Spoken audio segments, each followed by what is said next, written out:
Namaskar, myself Anil Kakkad, and today we have with us Mr. Arjun Chautala. Arjun Chautala, who is contesting from Rania, and this is very interesting election this time. जो family dynamics हैं यहाँ पर आपके, आप अपने दादा के against यहाँ इलेक्शन लड़ रहे हैं, चूँकि परिवार एक ही है लेकिन उनके खिलाफ आपको लड़ना पड़ रहा है, तो इसे कैसे देखते हैं आप? देखिए, भले ही परिवार एक हो लेकिन हमारी विचारधारा अलग है। भले ही परिवार एक हो, हमारी सोच अलग है। और भले ही परिवार एक हो, हमारी पॉलिटिकल पार्टीज, पॉलिटिकल एलिजेंस हमारी अलग है। चौधरी रणजीत सिंह जी की हमेशा पॉलिटिकल एलिजेंस या तो कांग्रेस के साथ रही है या फिर अब बीजेपी के साथ है। आज भी वो चाहे कुछ कह दे कि भाई मैं इंडिपेंडेंट लड़ रहा हूँ, तो भी आज भी बीजेपी की सरकार में कैबिनेट मिनिस्टर हैं वो, उन्होंने अपना इस्तीफा नहीं दिया है, अभी भी इसी सरकार का हिस्सा है। हमारी विचारधारा हमेशा से जननायक चौधरी देवीलाल की विचारधारा रही है। हम विचारधारा के लोग हैं, उसको आगे बढ़ाने का काम करते हैं। जहाँ लड़ाई आपकी विचारधारा की होती है, परिवार नहीं देखा जाता। हमने काम जनता के करने हैं, परिवार के थोड़ी करने हैं। परिवार नहीं देखा जाता जी, जनसेवा के काम है, जनसेवा के लिए हम आगे बढ़ रहे हैं। आपकी फैमिली लेगेसी भी बहुत मजबूत रही है पॉलिटिकल इस एरिया में। आपके परदादा से लेकर आपके दादा, फिर आपके फादर साहब, और अब आप खुद इस फ्रे में हैं, इलेक्टोरल बैटल में हैं। कैसे देखते हैं आप फैमिली का ऑनर, किस तरीके से सोच रहे हैं कि बढ़ाना है या क्या खास करने की सोच रहे हैं, ताकि ये इलेक्शन बैटल जो है वो चूँकि पूरे प्रदेश की नज़रें आपकी सीट पर सबसे ज़्यादा लगी हुई हैं। देखिए, जैसे कि मैंने पहले कहा, यहाँ फैमिली ऑनर नहीं आता। फैमिली ऑनर तब आता है, जब ऑनर तब आता है, आपको इज्जत मान सम्मान तब मिलती है जब आप लोगों के काम करोगे। यूँ है जी, राजघराने गए, राजों के राज गए, ठीक है। ये कहना कि कोई एक किसी परिवार से और लोग जनता सारी टूट के उसके साथ लग जाएंगे, झूठी बात है। आज लोग यही देखते हैं कि काम कौन करता है, सेवा की भावना से काम कौन करता है। जननायक चौधरी देवीलाल जी के बाद उनकी लेगेसी को, उनकी विचारधारा को चौधरी ओम प्रकाश चौटाला जी ने आगे बढ़ाया। चौधरी ओम प्रकाश चौटाला जी ने जितनी मेहनत इस प्रदेश में करी है, शायद ही भारत के इतिहास में कोई मुख्यमंत्री ऐसा रहा होगा जो जनता के बीच में इतना गया हो। उसी कारण से लोग उनके साथ जुड़े। उसी प्रकार से मेरे पिताजी ने लगातार सेवा भावना से यहाँ काम करा है, लगातार संघर्ष करा है, इसीलिए लोग जुड़े हैं। आज ये मौका मुझे मिला है, एक बड़ा प्लेटफॉर्म मुझे मिला है। मेहनत करेंगे, लोगों के बीच जाएंगे, लोगों के काम करेंगे, तो लोगों का प्यार भी मिलेगा। इसमें फैमिली डायनेमिक्स नहीं आती। एक सीधी सी बात है, आज कोई भी हो, आपका सबसे पहला दायित्व आपकी जनता के प्रति, आपके वोटर्स के प्रति, आपकी कॉन्स्टिट्यूंसी के प्रति सबसे पहला आपका दायित्व वही बनता है। अर्जुन जी, कैसे मुकाबला देखते हैं रानिया में? रानिया में एक पत्रकार हैं जो कांग्रेस की टिकट पर लड़ रहे हैं, और आपके दादा हैं। दोनों में से किससे कंपटीशन ज़्यादा मान रहे हैं आप अपना? हमारा किसी से कोई कंपटीशन नहीं, कोई हमारे दुश्मन थोड़ी है कोई। चाहे सरमत्तर जी हो, चाहे रणजीत सिंह जी हो, चाहे कोई और भी कोई कैंडिडेट हो, हमारा कोई पर्सनल द्वेष नहीं है किसी के साथ। तो हमारी क्यों किसी से कोई टक्कर है? जैसे कि मैंने कहा, हम जीतने के लिए आए हैं, जनता की सेवा करने के लिए, जनता के काम करने के लिए। जीतने के लिए लड़ना तो पड़ेगा, देखिए कॉन्टेस्ट तो करना पड़ेगा। कंटेस्ट कर रहे हैं, पर मैं वही कह रहा हूँ आपको, आप जब अपना दुश्मन लेके चल लेते हो कि भी इसके खिलाफ मैंने जाना है, आपने आधी लड़ाई तो पहले हार गए, क्योंकि आप उसके हिसाब से चल रहे हो। मैं क्यों किसी के हिसाब से चलूँ? जैसे कि मैंने कहा, मेरा दायित्व यहाँ की जनता के प्रति है, मेरा दायित्व हमारे युवा के प्रति है, मेरा दायित्व यहाँ के विकास के प्रति है। उसके प्रति हम काम करेंगे, लोग अपने आप हमें जिताने का काम करेंगे। क्यों हम किसी से लड़ने के लिए आए हैं? हम लोगों के काम करने के लिए आए, यही तो मैं आपको बता रहा हूँ। क्यों राजनीति आज हर इंसान इसको बता देता है कि भाई ये इससे लड़ेगा, ये इससे लड़ेगा। ये लोग जो लड़ते हैं एक दूसरे से, ये फिर सत्ता में आने के बाद एक दूसरे की काट करते हैं, फिर लड़ते रहते हैं, ये अपनी चौधर में बैठे रहते हैं। लोग तो सफर होते हैं ना, लोग तो तंग ही होते हैं। तो इसे क्या माना जाए? ये एक बड़ा नया विचार आप दे रहे हैं कि कॉन्टेस्ट नहीं है, लड़ाई नहीं है, ये अपनी अपनी विचारधारा रखनी है। लोग जिस पे मोहर लगा देंगे, आप जनता की सेवा करेंगे। मैं जो गेट कर रहा हूँ। और अर्जुन जी, फिर ये तो हालांकि ये जो आपका विचार है वो मौजूदा राजनीति से तो मेल नहीं खाता। ना खाए मेल। बड़े चौधरी साहब के विचार भी उस समय की मौजूदा राजनीति के साथ मेल नहीं खाते थे।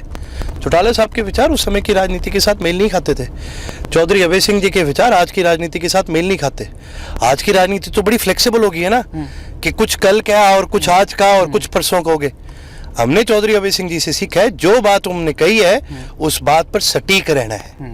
हम विचार, जैसे कि मैंने कहा, विचारधारा की राजनीति के लोग हैं, हम अपनी बात पर सटीक है। हमारी दायित्व जो है वो जनता के प्रति पहले होता है। किसी को इस प्रकार की राजनीति पसंद आए ना आए, इससे हमें फर्क नहीं पड़ता। हमारे विरोधी बहुत है जो कहेंगे कि नहीं नहीं ये गलत बात है, ये है। भाई आप में अगर काम करने की क्षमता है, आप में जनता की जाने की क्षमता है, तो आप जाओ।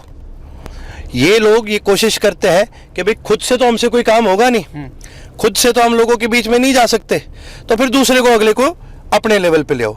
हमने किसी को अपने लेवल पे नहीं लाना, हमने अपना लेवल, अपना स्तर इतना ऊंचा करना है कि हमने एक एग्जाम्पल सेट करना है सही तरीके से जन संवाद का, सही तरीके से लोगों तक जाने का, और सही तरीके से, जिसको जननायक चौधरी देवीलाल हमेशा कहते थे, लोक राज लोक लाज से चलता है।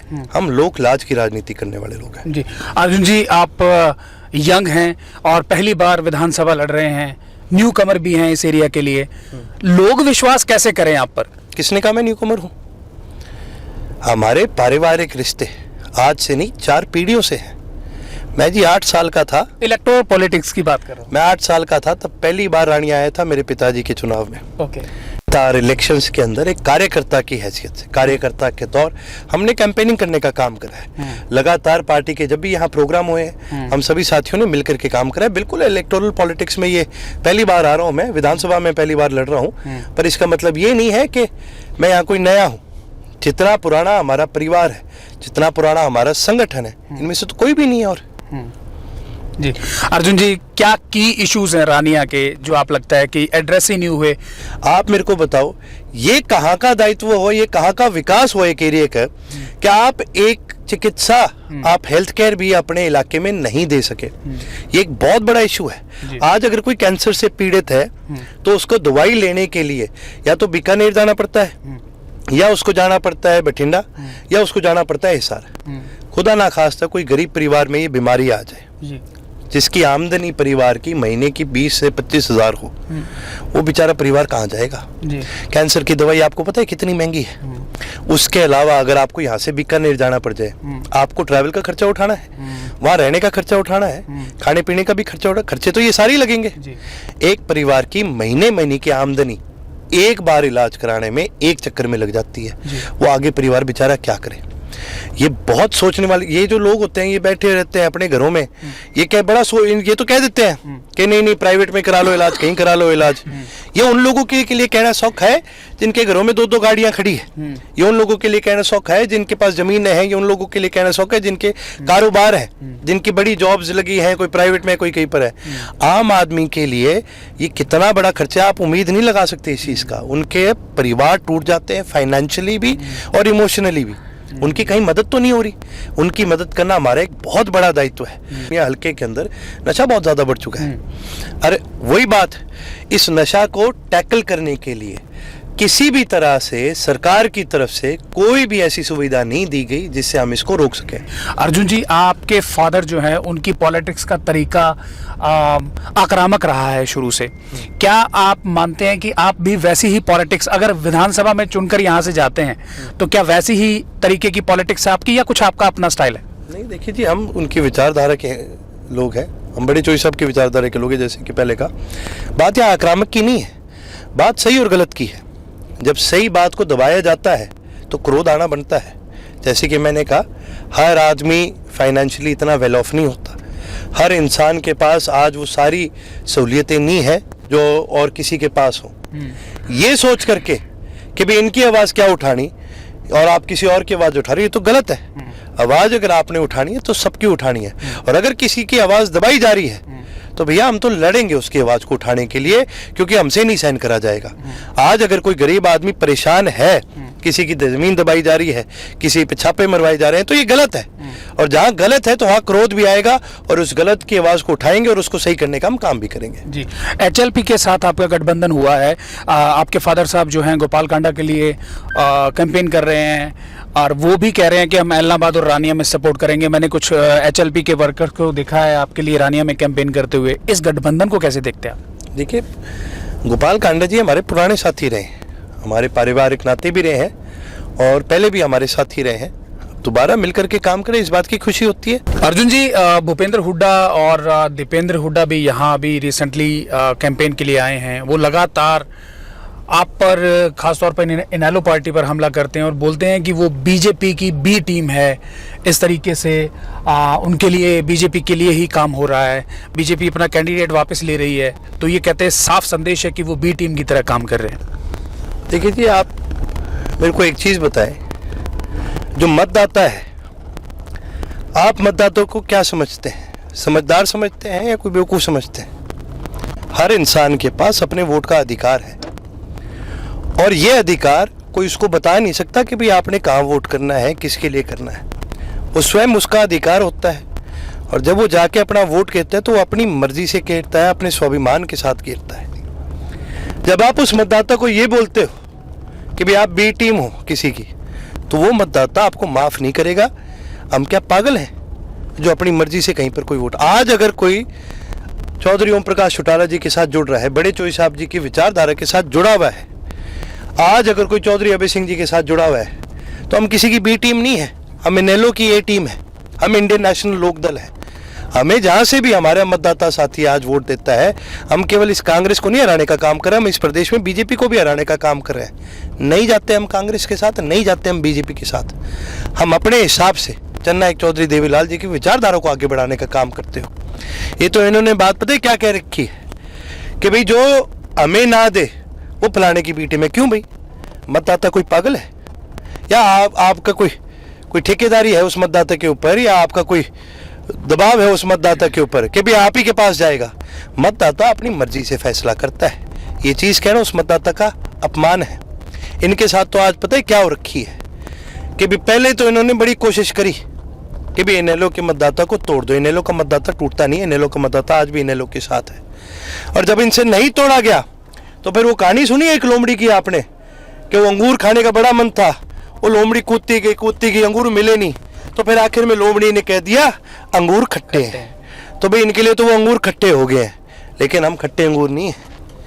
हम मतदाता की आवाज़ को उठाने का काम करते हैं। इस देश के हर मतदाता की मर्जी है वो जहां वोट गिरेगा। आज मतदाता हमारे साथ जुड़ा है, हमारी प्राथमिकता उस मतदाता के साथ है, ना बीजेपी के साथ है ना इस कांग्रेस के साथ है, दोनों के साथ नहीं है। और दोनों को अब की बार हरियाणा प्रदेश का मतदाता इन दोनों को चित करने का काम करेगा। जरूरत पड़ी तो क्या आप हालांकि आपके फादर ने ये क्लियर कहा है कि हम किसी के पास नहीं जाएंगे, जो हमारे पास आएगा हम देखेंगे। आप क्या कहना चाहते हैं? क्या क्योंकि राजनीति में ये चीज़ें होती हैं, इलेक्शन से पहले आपके समीकरण कुछ होते हैं, इलेक्शन जीतने के बाद आपको सरकार बनाने के लिए कुछ ना कुछ चेंज करना पड़ता है। क्या जेजेपी वाली भूमिका आप निभाना पसंद करेंगे? ठीक है जी, हमें कोई लालच नहीं है। लालच होता तो कितने ऐसे मौके थे जब सत्ता का हिस्सा बन सकते थे। हमें उस बात से कोई फर्क नहीं पड़ता, ना ही हमें किसी के द्वार पर जाने की कोई जरूरत है जी। आज जनता ने हमारे ऊपर विश्वास करा तो हमारे ऊपर करा है, किसी और पर नहीं करा। हम उस विश्वास को तोड़ेंगे नहीं। रही बात जेजेपी की, तो मैं आपको बता दूं जी, हम जेजेपी वालों जैसे नहीं है। मैं कोई दुष्यंत नहीं हूँ जो 4 पैसों के लालच में कहीं भाग जाएगा, कहीं बिक जाएगा। हम चौधरी ओम प्रकाश चौटाला जी की सिपाही हैं, चौधरी अभय सिंह चौटाला जी की सिपाही हैं, अपनी जुबान के पक्के हैं। जिसको आना होगा हमारे द्वार पर आ जाएगा, हम किसी के द्वार पर नहीं जाएंगे। दुष्यंत ने अभी एक बयान दिया, उसमें वो माफ़ी मांग रहे हैं कि किसान आंदोलन के दौरान मेरे से गलती हो गई, मुझे समर्थन वापस ले लेना चाहिए था। कैसे देखते हैं लोग, कैसे इस चीज़ को लेंगे? अब क्या फ़ायदा? जिन लोगों के डंडे पड़े हैं, जिन लोगों की मृत्यु हो गई है, उन परिवार से जाके माफ़ी मांगो। जिस आदमी की जान ही चलेगी उससे कैसे माफ़ी मांगोगे आप? अब माफ़ी मांगने का फ़ायदा ही क्या है? ये तो वही बात होगी जी, अब इनके पल्ले कुछ रहा नहीं तो अभी हाथ जोड़ने पर आगे। इन लोगों का कुछ ना बंटना है, ना इनको कुछ मिलना है, लोग इनको नहीं माफ़ करेंगे। अर्जुन जी, आपने हमें समय दिया, बहुत बहुत शुक्रिया। बहुत बहुत धन्यवाद है sir. Namaskar, myself Anil Kakkad, and today we have with us Mr. Ranjit Singh Chautala. Ranjit Singh Chautala, who fought last election as an independent, and he served as a cabinet minister in Haryana government. Ranjit Singh जी, सबसे पहले तो ये बताइए कि campaign इस बार फिर से independent चल रहा है, कैसा कैंपेन चल रहा है, कैसा लोगों का रुझान है? देखिए, मेरा चुनाव तो लोगों ने उठा रखा है। पिछली बार कांग्रेस ने टिकट नहीं दिया, लोग कहने के कि ना कांग्रेस चलती ना बीजेपी चलती और आप चलेंगे। लोगों ने चलाया, कांग्रेस, बीजेपी, INLD सबकी जमानतें जब्त, मैं 20,000 से जीता। अब के बीजेपी ने मुझे पार्लियामेंट का टिकट दे दिया, बुला के दिया कि 7 सर्वे हो, उसमें सब सर्वे में आप 1 नंबर पे आ रहे हैं। और आई डोंट नो कि what was the wrong with the high command they qualified me for Lok Sabha, and now after 3 months, I don't know what was the disqualification. They denied the ticket, and again I contested as an independent. मुझे लोग बड़ा साथ दे रहे हैं. अब के मैं आपसे बता रहा हूँ, आप सर्वे करें ना, सब जगह पूछें, इस गांव में पूछ लें, अगले 4 गांव, कांग्रेस और बीजेपी तीसरे और चौथे नंबर पे लड़ रही है. और रणजीत सिंह सबसे, यहाँ तो INLD और हलोपा और बीजेपी की मिल के गेम थी कि INLD ने इनसे समझौता करके ये टिकट अपने बेटे के लिए मांग ली, राबिया ने इलाहाबाद खुद ले ली और डब्बू वाली अपने कजन को दे दी. अब इसका ये असर हुआ कि सब लोगों को पता लग गया कि ये तो बीजेपी और हलोपा और INLD की मिल के गेम है. सारा इलाका खिलाफ हो गया. इस गांव से, मैं इसी गांव से 4000 वोटों की लीड है. जी रणजीत सिंह जी, आपके अगेंस्ट जो हैं वो आपके रिश्ते में पोता लगते हैं अर्जुन चौटाला, तो ये फैमिली डायनेमिक्स, इसको कैसे देखते हैं आप? क्या मुकाबला है? पहली बार वो इलेक्शन लड़ रहे हैं, वो पूरे कॉन्फिडेंट नज़र आते हैं. मैं उनकी रिप्लाई कर रहा हूँ. अभी मैं लोकसभा चुनाव लड़ा, जो बच्चा लड़ रहा है ना, इसी की चाची, इसी की ताई जी, दोनों मेरे सामने लड़े थे इस साल लोकसभा. मुझे पूरी फैमिली मेरे सामने थी, ये लोग थे, तब दोनों लेडीज़ थी. तब मुझे 5,09,000 वोट है, इन्हें 22,000 भी नहीं क्रॉस करे लोगों ने. तो वोटर तो वही है, उसी रेशो से आप बांट दो, उन्हें 3,000 वोट आएगा. आपने मुझे बताया कि बीजेपी ने हाईकमांड को क्या गलतफहमी हुई कि टिकट आप तक नहीं आया, टिकट आपको नहीं दिया. आपको लगता है कि ये फ़ायदा ही हुआ है आपके लिए? फील्ड में लोग ये बोल रहे हैं कि अच्छा हुआ नहीं मिला बीजेपी का टिकट, नहीं तो बीजेपी का तो विरोध है. लोग मुझे ये कहते थे कि अगर बीजेपी से आते तो शायद आपका टफ होता इलेक्शन, शायद निकाल तो देते, पर निकल के बड़ी खींच खांच कर निकलती. अब तो एक तरफा मुझे मिल रहा है, वॉक ओवर मिल रहा है. मैं बहुत बड़े वोटों से जीतूंगा. आप किसी गाँव में भी जाके पूछ लें, हमारे यहाँ जो वोट कम्बिनेशन है, 40,000 जाट वोट है, 20,000 प्रजापत वोट है, 23,000 कंबोज बरादरी के वोट हैं, जो बड़े वोट बैंक हैं. और इसके बाद आपका नामदारी सिख हैं, जो एक स्पेशल सेक्ट से हैं, जो सफ़ेद पगड़ी बांधते हैं, बहनी साहब उनका वो है एडवोकेट, वो भी 22,000 वोट हैं. इन सभी वोटों में मैं कहीं भी 50%, 60%, 70%, तो बाकी सब मिलके 30 और 40% में है. सब जगह मैं ज़बरदस्त लीड दे रहा हूँ. ऐसा मतलब पूरे स्टेट में सबसे ज़्यादा, मतलब अगर किन्हीं सीटों पर नज़र है तो वो एक सीट ये भी है. इसे बीजेपी हाईकमांड भी देख रहा है, इसे कांग्रेस भी देख रही है, इसे चौटाला परिवार भी देख रहा है. आपकी आपस की फैमिली की जो फाइट है, उसको कॉन्टेस्ट जो है उसे भी देख रहे हैं. तो कितना स्टेक लगा हुआ है, कितने स्टेक पे चीज़ें हैं, आप कैसे लेके चल रहे हैं इसे? देखिए, हर आदमी का पॉलिटिकल कैरियर, हमारे परिवार का भी पॉलिटिकल कैरियर है कि आगे कौन निकलेगा. कांग्रेस और बीजेपी के ये है कि चौ देवीलाल फैमिली कहाँ खड़ी है. चौ देवीलाल बहुत बड़े, देखिए चौ देवीलाल की वो पोजीशन थी कि वो चौटाला गांव में बैठ के ये तय करते थे देश का प्राइम मिनिस्टर कौन बनेगा. वो चौटाला से ये तय करते थे कि लखनऊ में चीफ मिनिस्टर मुलायम सिंह बनेंगे. वो चौटाला में बैठ के लालू यादव को चीफ मिनिस्टर बना दिया था बिहार का. बादल साहब, उनकी दोनों की दोस्ती. एक ये समय था कि प्राइम मिनिस्टर आपके साथ चीफ मिनिस्टर चौटाला गांव में चौ देवीलाल के दाएँ बाएँ बैठे थे. चौ देवीलाल की बहुत बड़ी हैसियत है, बहुत बड़े फार्मर्स लीडर थे, फार्मर चैंपियन थे वो, और बादल साहब. तो चौ देवीलाल की विरासत चौथी पीढ़ी में डिप्टी चीफ मिनिस्टर कोई भी फैमिली अब तक इतनी नहीं चली. हम एक फैमिली के 4 मेंबर हैं और इंडिपेंडेंट जीत रहे हैं, ये बहुत बड़ी बात है. कोई कहीं बाडड़ा लड़ रहा है, कोई उचाना लड़ रहा है. हमारा, मैं समझता हूँ कि ये जब भी हरियाणा में परिवर्तन हुआ है, हरियाणा दिल्ली के 3 तरफ है. हरियाणा एक बहुत बड़ी स्ट्रॉन्ग बेल्ट है, इसका मैसेज पूरे नॉर्दर्न इंडिया का मैसेज आता है. जो देवीलाल की 10 लोकसभा सीट थी, पर जिस दिन जीत के बादल साहब के साथ वो दिल्ली में बोट क्लब पे रैली करते थे, अगले दिन करुणानिधि, NT रामाराव, हेगड़े के फोन आ जाता है कि देवीलाल जी हम भी कांग्रेस के खिलाफ हैं, आप हमें क्यों नहीं बुलाते. और जो देवीलाल पूरे नॉर्दर्न इंडिया के सबसे बड़े नेता हो जाए. तो हरियाणा एक डिसाइडिंग फैक्टर है. हरियाणा का रिजल्ट बहुत कुछ तय करेगा. आप देखना, पहली बार हरियाणा बनने के बाद एक नई चीज़ होगी कि इंडिपेंडेंट अदर्स 25 से भी आंकड़ा पार करेंगे. ये पहली बार होगा. देवीलाल की लेगेसी की आपने बात की. चौधरी साहब के आगे वंशज हैं, वो 2 पार्टीज में डिवाइडेड हैं. आप भी उनकी लेगेसी की बात करते हैं. परिवार, मैंने अभी आपके विरोधियों से बात की तो वो बोलते हैं कि चौधरी साहब कांग्रेसी मानसिकता के हैं, कांग्रेसी आइडियोलॉजी है उनकी. इसे कैसे देखते हैं? क्योंकि लेगेसी सेम है, वोट जो है चौधरी देवीलाल के नाम पे ही सारे लेना चाहते हैं. देखिए, जो देवीलाल जो थे, आपको याद नहीं, उन्होंने मुल्तान और लाहौर की जेलें काटी थी। हुड्डा साहब के फादर जो रणबीर सिंह भी उनके साथ थे। इन्होंने सदा से ही कांग्रेस थे, भगत सिंह के उस आवाज़ पे ये कॉलेज छोड़ के निकल गए थे। और उसके बाद ज्वाइंट पंजाब में कांग्रेस छोड़ के बाहर निकले थे। मार सतारा सिंह का बहुत बड़ा कद था। बादल साहब तो उस हाउस के मेंबर नहीं थे, 62 के हाउस की बता रहा हूँ। और उस वक्त जो Devilal he left the Congress and he was recognised leader of the opposition in joint Punjab. जो देवलाल अपने आप में बहुत बड़े, जब पंजाब हरियाणा हिमाचल एक होता था, जो देवलाल एक साधारण परिवार से उठ के 3 बार चीफ मिनिस्टर बने, देश के प्राइम मिनिस्टर बने। कितने ही प्राइम मिनिस्टरों को बदला, बीपी सिंह, चंद्रशेखर, कितने चीफ मिनिस्टर बनाए। उनकी लीगेसी बहुत बड़ी है। लीगेसी तो जनता तय करेगी। जी रणजीत सिंह जी, जेजेपी आपको यहाँ सपोर्ट कर रही है, आप उन्हें डब वाली में सपोर्ट कर रहे हैं, लेकिन दुष्यंत चौटाला किसानों से माफ़ी मांग रहे हैं कि मेरे से गलती हुई, अगर मैं सपोर्ट वापस ले लेता तो बात कुछ और थी, तब मुझे ये फैसला लेना चाहिए था। अब यहाँ आप उनकी सपोर्ट ले रहे हैं, आपको लगता है कि ये कॉन्ट्राडिक्शन नहीं होगा? देखिए, मुझे मेरी बात से मतलब है, हम इस इलाके में जो देवलाल फैमिली अगर इकट्ठी होती है तो सबको अच्छा लगता है। मैं और अजय अगर इकट्ठे हुए हैं, देखिए मैं और ओम प्रकाश जी 2 भाई हैं, वो ओम प्रकाश जी के बड़े बेटे, उनके 2 बेटे, एक बेटा। अगर हम इकट्ठे होते हैं तो जो देवलाल की 75% फैमिली एक जगह आ गई। अब कोई एक आधी टहनी बाहर रहेगी, या तो अंदर आ जाएगी या लोग काट देंगे। आपके अगेंस्ट जो इलेक्शन लड़ रहे हैं उनको एचएलपी का सपोर्ट मिल रहा है, गोपाल कांडा का, और वो लास्ट टाइम आपस में अगेंस्ट एक दूसरे के इलेक्शन लड़े हैं। 21 का इलेक्शन, बाई इलेक्शन में इलाहाबाद के अगेंस्ट उनके भाई गोविंद कांडा लड़े हैं। इस कॉम्बिनेशन को कैसे देखते हैं? देखिए, जो देवीलाल हमेशा फार्मर्स के लिए, गरीब फार्मर्स के चैंपियन थे, मजदूर के, और जो खेती किसानी करते हैं ना उनके थे। बड़े जमींदार के खिलाफ लड़े थे। और जो देवीलाल का जो उल्ट काम था, उन्होंने जितने मालगुजार थे, जैसे यहाँ खजानची थे, नंदलाल, जिन 50-50 गाँव के जो मालिक होते थे, उनसे ज़मीनें लोगों को कब्जा करवाया।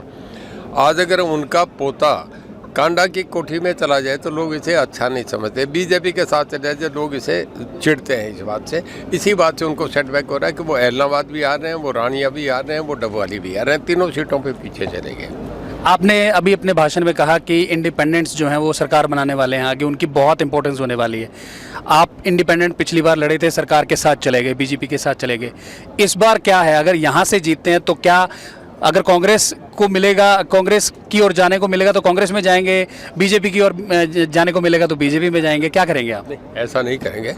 ये मेरे मतदाता इन्होंने बनाया है, मुझे तो पार्टी ने नहीं बनाया। ये बनाया, ये जो फैसला पिछली बार भी इन्हें पूछ के गया कहाँ जाना चाहिए, ये कहने के कि कांग्रेस ने आपको टिकट नहीं दिया, आप बीजेपी में जाओ, आपने इज्जत रखनी है, आप उधर जाए। मैं इनके कहने चला गया। अब ये मुझे कहेंगे बीजेपी जाओ, कांग्रेस जाओ, जहाँ ये कहेंगे वहाँ जाऊँगा। बीइंग ए कैबिनेट मिनिस्टर, आपने यहाँ इस एरिया में जो काम करवाए हैं, कुछ आप बता सकते हैं क्या काम? क्योंकि विरोधी बोलते हैं कि आपने 5 साल यहाँ कुछ नहीं किया। केजरीवाल आते हैं यहाँ पे, वो आप पर आरोप लगाते हैं कि यहाँ कुछ नहीं किया, लोग अभी भी निराश हैं। क्या आपको लगता है क्या रह गया यहाँ करना बाकी, या जो बड़े काम हैं कुछ बताएं आप? आप सरसा से अब जाएंगे ना, यहाँ से वापस सरसा जाएंगे, 15 किलोमीटर का रास्ता है। रास्ते में 10 गांव आएंगे जी। 10 गांव में ब्रेक लगा के पूछ लेना कि ये आपका घग्गर का पानी किसने दिया, वो कहेंगे रणजीत सिंह ने दिया। यहाँ पानी सिंचाई थी नहीं। फिर आगे सिरसा से पहले घग्गर नदी आएगी, उसमें पानी आप देखेंगे फुल चल रही है। इन गाँव में जहाँ गवार नहीं होता था, बाजरा नहीं होता था, आज वहाँ सारा पैडी का इलाका बन गया। लोग भूल ही नहीं सकते। मैं इनके सामने कह रहा था, जिस ज़मीनों के भाव 10 लाख रुपए एकड़ था, वो आज 30 लाख रुपए एकड़ हो गया। लोग मालिक बन गए। दूसरा, जब कोई नया आदमी आता है ना, उससे इतनी क्वेश्चनिंग होती है, लोग पैर नहीं लगने देते। आपने देखा तालियां बज रही, आया हूँ तब से जा रहा हूँ तब से तालियां बज रही है। लोग प्यार करते हैं, मैं इन्हें प्यार करता हूँ। रणजीत सिंह जी, यहाँ खुद मैंने भी रिपोर्टिंग की है, मैंने ग्राउंड पे भी गया हूँ। सबसे बड़ा जो मसला अब यहाँ इस वक्त इस एरिया का है वो नशे को लेकर है। रानिया में एक एवरेज है कि रोज़ कोई ना कोई बच्चा अपनी जान चिट्टे जो नशा है उसको लेके गंवा रहा है। इस गांव में जिसमें है उसमें भी कुछ बच्चों ने अपनी जान गंवाई है। इसे कैसे देखते हैं? ये 5 साल में मतलब आप क्या कर्ब करने के लिए, इसको करने के लिए क्या स्टेप कोई उठाए आपने, वो भी ज़रूर बताइए। बिल्कुल ठीक कह रहे हैं आप। ये सबसे बड़ी खतरनाक है। पंजाब से आई एक बीमारी हमारे बॉर्डर एरिया पे यहाँ आ गई, और इसके लिए इन्हें गांव वालों से पूछा। मैंने 4-4 जिप्सियाँ इकट्ठी बराबर रेड करती रही। काफ़ी हमने नशे की कमर टूटी है, पर इसमें मैं ये कहूँगा पुलिस भी मिली रहती है। अगर एक बार किसी के पास नशा पूरी क्वांटिटी में हो तो उस आदमी की बेल नहीं होगी। अब जिस पे पकड़ा जाए 1 किलो उसका दिखा देते हैं 100 ग्राम, तो बेल मिल जाती है अगले दिन, वो फिर आदमी उसी लाइन पे आ जाता है।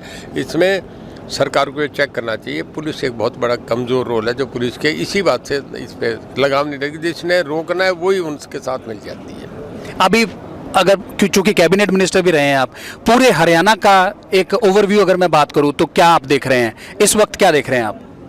देखिए, सिंगल लार्जेस्ट पार्टी कांग्रेस आ रही है, क्योंकि ऐसे पे कमेंट नहीं करनी है, लोगों ने करना है। और बीजेपी और इंडिपेंडेंट अदर्स में बराबर की रेस चल रही है। पहले इंडिपेंडेंट अदर्स में जेजेपी भी साथ आ गई, उसमें अदर्स हैं वो भी आ गए, जो कांग्रेस माइनस कांग्रेस बीजेपी है, ये दोनों बराबर बराबर चल रहे हैं। कोई 20 पे है, कोई 15 पे है, कोई 18 पे है। तो अभी बड़ी हंग असेंबली लगती है मुझे, पर सिंगल लार्जेस्ट कांग्रेस है। जी, लास्ट सवाल सर, आप यहाँ से अगर दोबारा इंडिपेंडेंट एमएलए बन के जाते हैं तो आपकी बकेट में कौन से ऐसे 3 काम हैं जो आप रानिया के लिए बनते ही करवाना चाहेंगे?